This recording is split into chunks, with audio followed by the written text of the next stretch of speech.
नमस्कार प्रणाम। हम खेसारी लाल यादव सबके गोड़ छू के गोड़ लगतनी।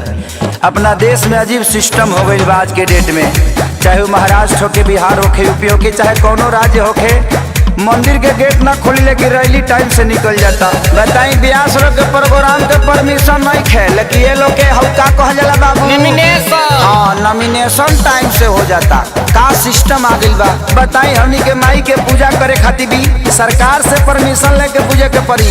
अब बताई कि खिसियाई कि ना खिसियाई करे देवी की तो पंडाल ने खस लागे दे तो खिसियाई ना होई है कन्फ्यूज माई देखी के इंदरा संग मतिया बमराइल जे बैठल प्रशासन।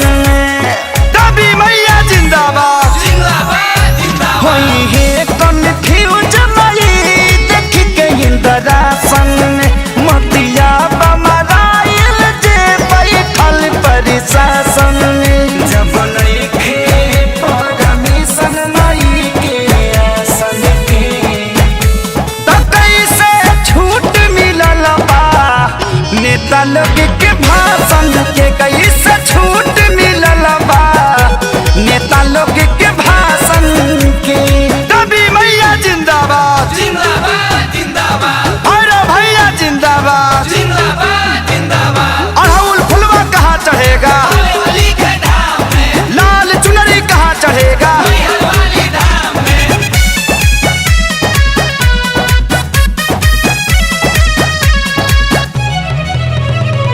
रैली में भरल लोगवा से कोना कोना, पूजा में जुटबो तो हो जाई कोरोना।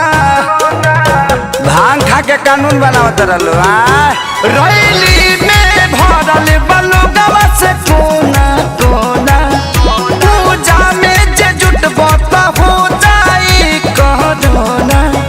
परिभाषा होवे है प्रशासन के त कैसे छूट मिलल बा नेता लोग के भाषण के, कैसे छूट मिलल बा नेता लोग के भाषण के। ताजा नारियल कहाँ चढ़ेगा धूप अगरबत्ती कहाँ जरेगा।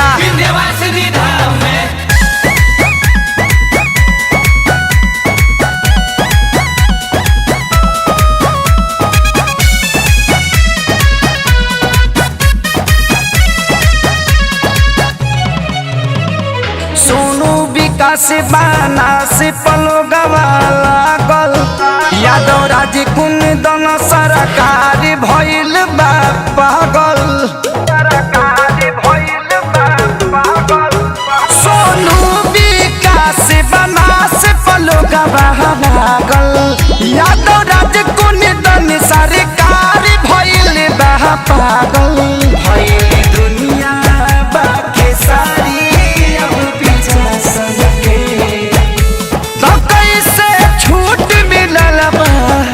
नेता लोग के भाषण के, कोई से छूट मिलल बा नेता लोग के भाषण के। जले माई के मूर्ति ना रखाई तले वोट ना दिया। जय माता दी।